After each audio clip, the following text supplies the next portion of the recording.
है अगर गुरुवर का सानिध्य पाना तो विद्यासागर.गुरु पर जरूर आना। उनके आचार्य गुरुवर श्री ज्ञान सागर मुनि महाराज की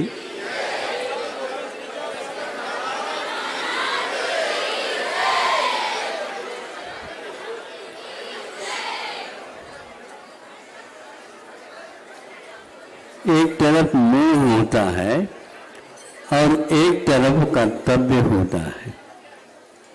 कर्तव्य करने वाले के पास भी मोह रहता है, किंतु वह मोह कर्तव्य को ढीला नहीं कर देता है। और जो व्यक्ति कर्तव्य करता है, कहाँ से प्रारंभ करें उसको बताने की कोई आवश्यकता नहीं होती। कब क्या करना है ये बताने की भी कोई आवश्यकता नहीं पड़ती। कितना करना, क्या करना ये भी बताने की आवश्यकता नहीं होती। कर्तव्य हमेशा हमेशा समय से नहीं चलता, किंतु समय उसके साथ हो जाता है। अब देखो, ये कोई व्यक्ति कर्तव्य कर रहा है तो सर्वप्रथम वो काम पुरुषार्थ के माध्यम से आगे का पुरुषार्थ क्या करना है, कब करना है, ये सब योजनाओं को बांध देता है। अब मान लीजिए काम पुरुषार्थ के उपरांत वह पक्षी की अपेक्षा से मैं बता दूं या और कोई की अपेक्षा, चाहे पक्षी हो, चाहे पशु हो या मानव हो, कोई भी हो। देवों में ये बात नहीं होती है, नारकियों में भी बात नहीं होती। तो पक्षियों में भी एक ऐसा कार्य होता है जो कर्तव्य कैसा करता है। वह एक पक्षी एक प्रकार से उसकी ही गवेषणा कर रही है, जिसके माध्यम से गर्भस्थ जो अंडा है उसका विकास हो सके। विकास गलत दिशा में ना हो, इसके लिए भी वो सावधानी रख रहे। उसमें क्या सावधानी रखना, समय पूर्ण हो जाएगा तो अंडा आ जाएगा साहब, ऐसा नहीं होता। इसमें उसका कर्तव्य रात दिन का लगा हुआ रहता है। किसी को बताती नहीं वो पक्षी, किंतु भीतर वालों के साथ संबंध अवश्य रखती। भीतर उसके साथ जो अंडा है भीतर, उस अंडे के लिए वह इस प्रकार का आहार, इस प्रकार का विश्राम, उस प्रकार के ही संस्कार वह अपने भावों के द्वारा भी उसको प्रदान करती रहती है। तब कहीं जाकर के वह भीतर का अंडा भी प्रौढ़ होता हुआ अपने स्वरूप तक आ जाता है।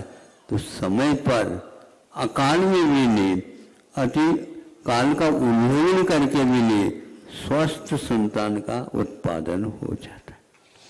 इतना ही पर्याप्त नहीं भगजा नहीं, और जहाँ घोंसला तैयार किया है वो किस काल में किया है, गर्भस्थ अंडे को लेते हुए भी एक बार देखा था, बार बार उठ करके वह पक्षी उसके योग्य तिनका ले आती थी। और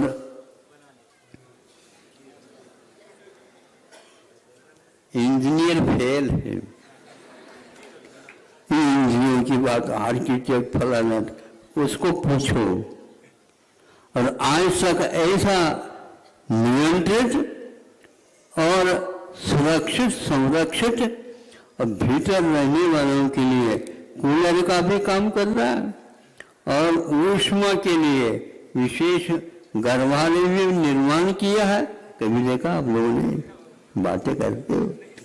हाँ, तो ये ऐसे पक्षियों में और हजारों घोंसले एक बार देखा। और एक बहुत बड़ा वृक्ष था, लेकिन वृक्ष की शाखाओं के ऊपर ऐसे लटक रहे थे, लेकिन हवा के झोंके के साथ लटकते थे जैसे पालना चल रही, पालना।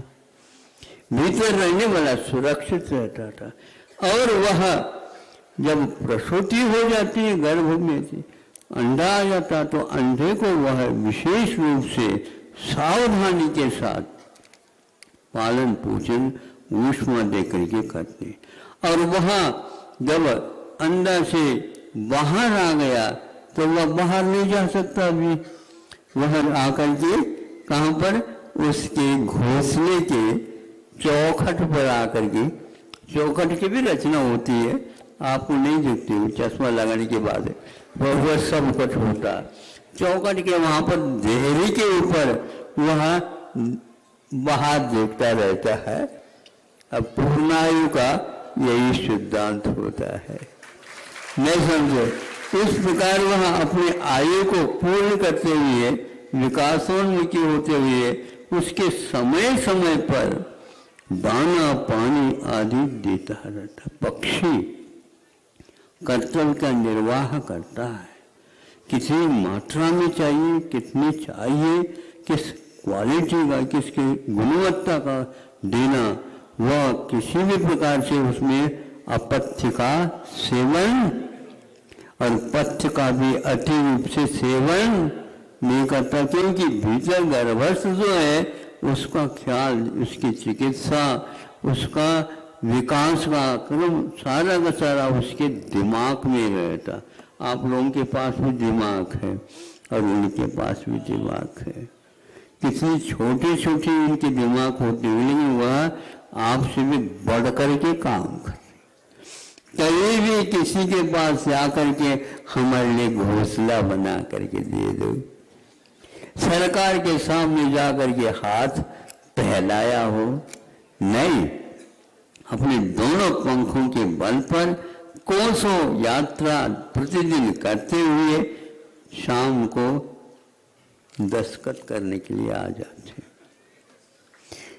हस्ताक्षर करते हैं, प्रतिदिन आना जाना सब कुछ। एक वहाँ पर रखवाली के रहना और एक तो शेष है वह बाहर जाना, बिल्कुल जल्दी से जल्दी आना।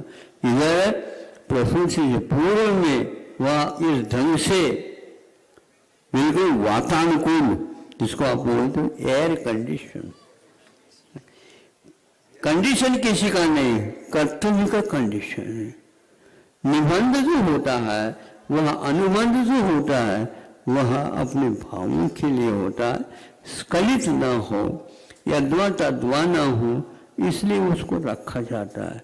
जब वह और आगे विकसित हो जाता है तो फिर वहाँ उसमें उसकी मात्रा जो देने योग्य तो देख बदल करके दूसरी और चीज़ों से उसको पुष्ट कराना पक्षी कर देता है।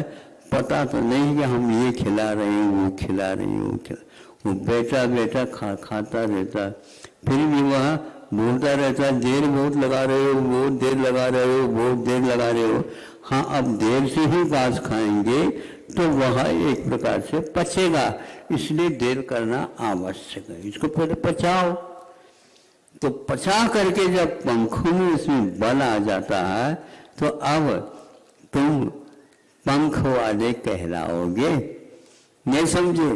अब एक पंख से काम नहीं होगा, दोनों पंख चलाने होंगे, तो फिर इसके उपरांत आप धरती पर चलोगे नहीं, तुम तो धरती से ऊपर उड़ोगे।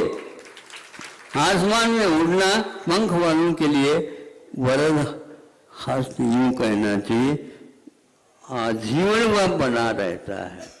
लेकिन पंखों में कहीं गड़बड़ी अपने असावधानी से कर ली तो पंख टूटा कहलाओगे, विकलांग कहलाओगे।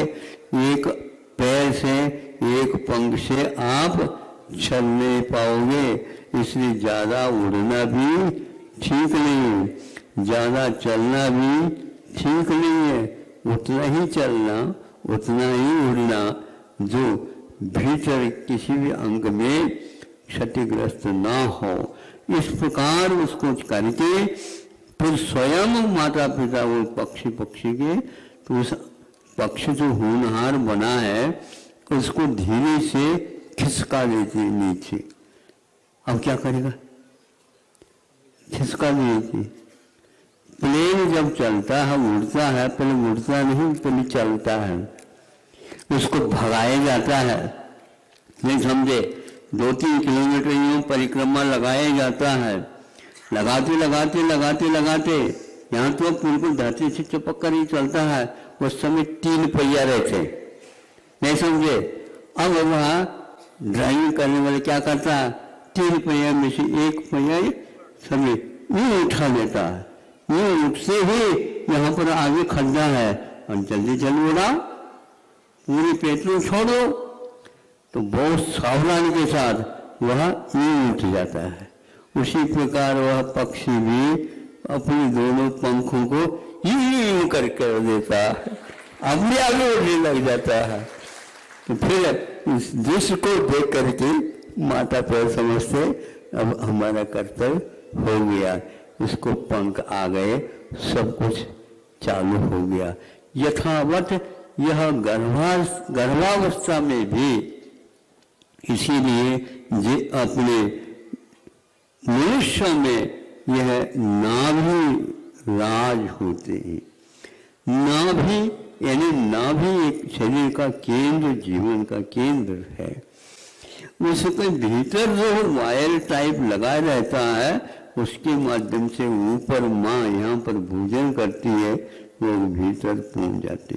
तो यदवा तदवा खा नहीं सकती, नमक भी कम कर देती है, नहीं समझे, ज़्यादा मीठा भी नहीं खा सकती, ज़्यादा तो है ही नहीं समय पर वो भोजन करना, और अच्छे अच्छे संस्कार देने के लिए वो मंत्र तंत्र आदि सब करती रहती है। तब कहीं जा करके बाहर जाने के उपरांत शिक्षा नहीं मिलती। शिक्षा तो गर्भावस्था में भी वह देती रहती है, वह भाव करना ही उसकी भावी शिक्षा है। ऐसे बच्चे हो जाते हैं, होनहार तो होते हैं, वे अपने कुटुंब परिवार को ही नहीं, अपने समाज को नहीं, पूरे राष्ट्र को भी संभालने की क्षमता आ जाती है। फिर ये तो राष्ट्र की संभालने की बात तो है, लेकिन जो राष्ट्र को संभालता है वो अपनी आत्मा को भी पराश्रित नहीं करता। मनुष्य जीवन में श्वासित होना और श्वासित देश को रखने का प्रयत्न करना, यह मनुष्य के परम कर्तव्य है। इतना ही कहना चाहता हूँ। अब पूर्णायु का जो क्या बोलते उसको, मोनो, हिंदी शब्द है नहीं, वो तो हमने दिखा दिया। पूर्णायु का चित्र वो तो आ गया, ये है ना। हाँ, प्रतीक चिन्ह प्रतीक क्या, हम तो सिंबॉलिक जिसको बोलते हैं, पहचान चिन्ह। उसकी आकृति को देखने से भी, उसकी भावाकृति को भी देखने से ये सारे योजना क्या है, विचार क्या है और क्या होना चाहता है, ये सारा चित्रण उसके सामने आ जाता है। ये प्रतीक हमारा आदर्श हो और अधूरा ना हो और पराश्रित ना हो, ऐसा होना चाहिए। इसलिए आप लोग बहुत बातें तो कर रहे थे, माइक से हम सुनता रहता हूँ, बैठा नहीं रहता हूँ, बैठ करके एक शब्द कानों में आ जाते हैं, बहुत अच्छे हैं, लेकिन केवल बातों तक न रहें, किंतु हम बात के साथ अपने पैरों से भी काम करना, ले चलना, फिर इसके उपरांत चढ़ना, वो 2 बातें हैं। और पूर्ण आयु चलने की बात करते करते बहुत जल्दी उड़ने की बात करता है। बात न करें, अपने पंखों को मजबूत बनाओ ताकि वह 1 सेकंड में इतनी वेग रफ्तार के साथ चल सके। अभी कीड़ी की चाल है, अहिंसा परमो धर्म की